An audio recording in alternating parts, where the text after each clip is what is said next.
Oke, baik, perkenalkan nama saya Andiko Sugita Marisaldi dengan NIM 1823008 dan saya bersama rekan saya Saya Jamal Kislan dengan 1822302.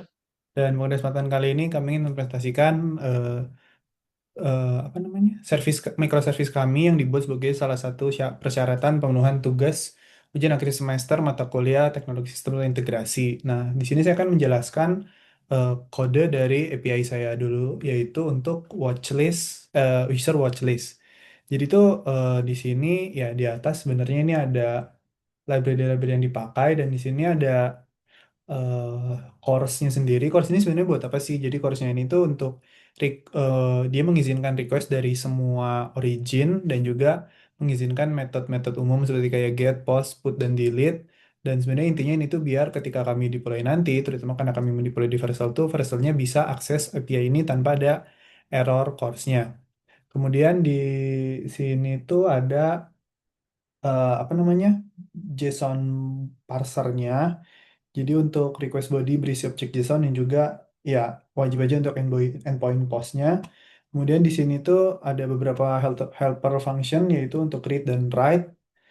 Read-nya untuk baca file JSON lalu parse ke objek, sedangkan write-nya ya untuk simpan objek ke JSON dengan format yang rapi. Kemudian ada endpoint user, ini ada post app.post untuk user. Ini tuh untuk membuat user baru dan inputnya itu nama doang. Kemudian ada, oh jadi sebenarnya intinya proses dari endpoint ini tuh jadi dia akan ngebaca semua user dari users.json, kemudian buat user baru yang isinya itu adalah ID. ID-nya sendiri itu kita buat unik, kami bisa buat unik kayak gitu dengan menggunakan timestamp. Jadi date dot now dot to string ini biar setiap ID setiap orang tuh unik dan name-nya itu diambil dari ya dari inputan usernya dari requestnya. Kemudian nanti itu bakal ditaruh di array dan juga disimpan kembali ke file. Nanti akan kita kasih lihat contohnya. Kemudian beberapa catatan untuk API ini tuh tidak ada validasi dan juga ID itu tidak dijamin unik secara global kalau misalnya user tuh ngesetnya di waktu yang bersamaan, jadi nggak sampai detik-detiknya sama. Kemudian ada endpoint kedua itu adalah get user ya untuk mengambil seluruh user. Jadi dia cuma ngebaca eh, JSON-nya users.json kemudian ngirim isinya langsung langsung kayak ID-nya berapa dan name-nya apa semuanya. Kemudian ada watchlist, yang pertama ada post watchlist. Ini tuh untuk menambahkan movie ke watchlist user. Dan inputnya tuh bebas, sebenarnya cuma user. Jadi matain user ID sama movie ID-nya. Dan dia tuh cuma baca watchlist.json yang nanti berasal dari apa namanya API rekan saya dari Joan. Kemudian dia bakal nge-push request ke body langsung, juga langsung nyimpen ke filenya. Dan kemudian ada get watchlist user ID. Ini tuh sebenarnya bagian reintegrasi dari kedua API kami, di mana jadi kayak dia bakal ngambil watchlist usernya, kemudian ngambil semua movie dari API partnernya, udah gitu nyocokin movie ID yang ada pada data watchlist user dengan movie ID yang ada pada database movie yang dibuat oleh Joan. Dan dia itu akan ngefilter berdasarkan hasil user ID-nya dan dikirim hasil filternya nanti akan kami tampilkan pada setiap user. Kemudian ya untuk menampilkannya sebenarnya udah pakai yang full ya yang ini tadi. Kemudian mungkin untuk dari API saya itu saja dan untuk API ini saya run di port 9595. Mungkin boleh lanjut ke Joan.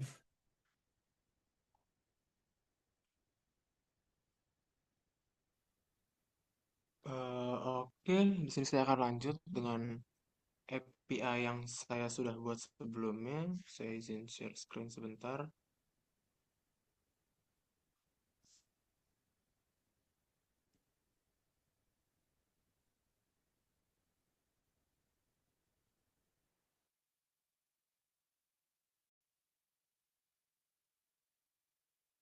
Oke, di sini saya sudah membuat API.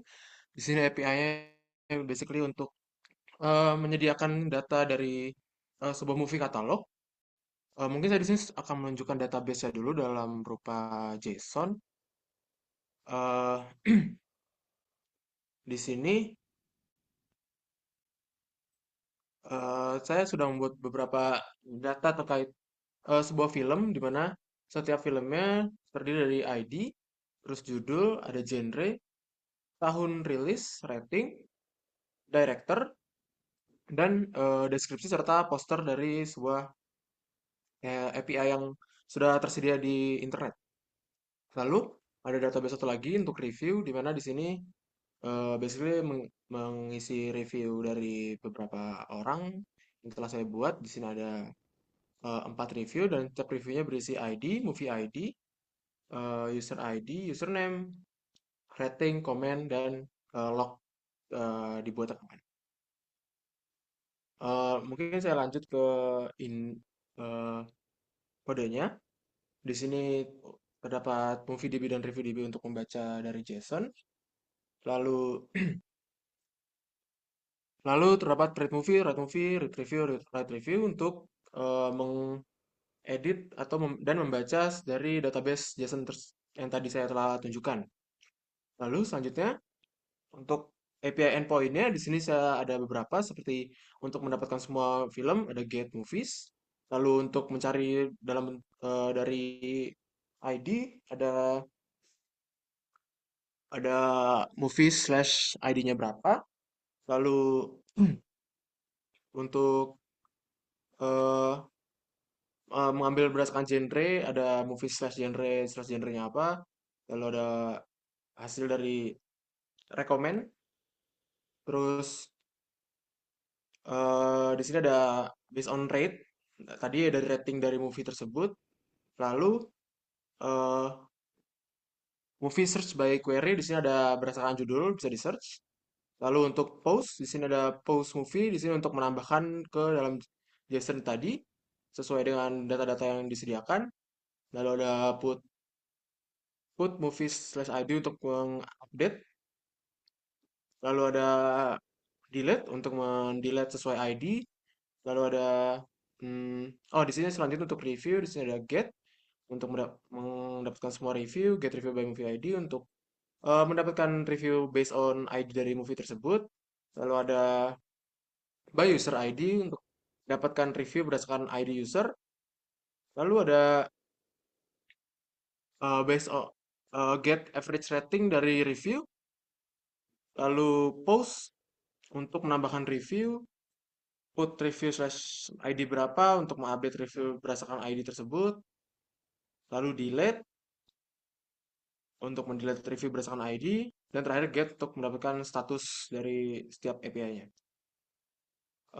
Mungkin kita lanjut ke hasil dari integrasi kedua API.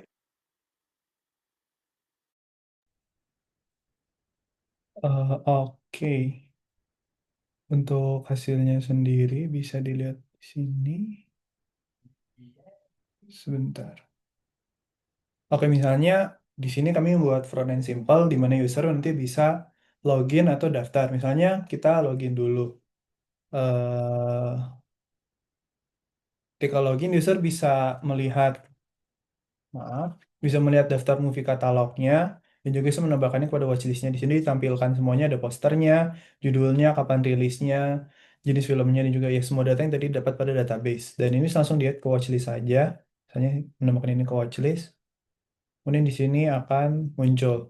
Dan user bisa nge-search movie-nya. Bisa berdasarkan judul, misalnya The Godfather, atau mungkin berdasarkan info-info lainnya. Seperti misalnya berdasarkan direkturnya, misalnya Christopher Nolan. Ya bisa muncul di sini Christopher Nolan, film-filmnya Christopher Nolan. Kemudian jika misalnya user belum terdaftar, misalnya kita ucap. Karena dia belum terdaftar, maka kita harus mendaftarkan menggunakan sini doang, hanya mendaftar menggunakan nama. Karena setelah terdaftar bisa langsung login. Dan di sini kita masuk sebagai ucap. Dan dia belum pernah menambahkan movie ke watchlist, makanya di sini masih kosong. Mungkin kemudian kami akan menunjukkan eh, dari STB-nya sendiri untuk deployment dari API-nya. Jadi ini adalah kami mendeploy kedua API kami pada Docker yang terdapat pada STB besar kelompok kami. Dan ini adalah yang milik Joan dan milik saya, dua ini. Hmm, untuk yang Joan di serve di port 8010 dan saya di 9595. Mungkin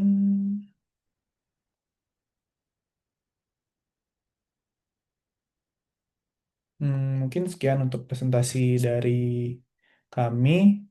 Terima kasih sudah mendengarkan dan mohon maaf bila terdapat kesalahan.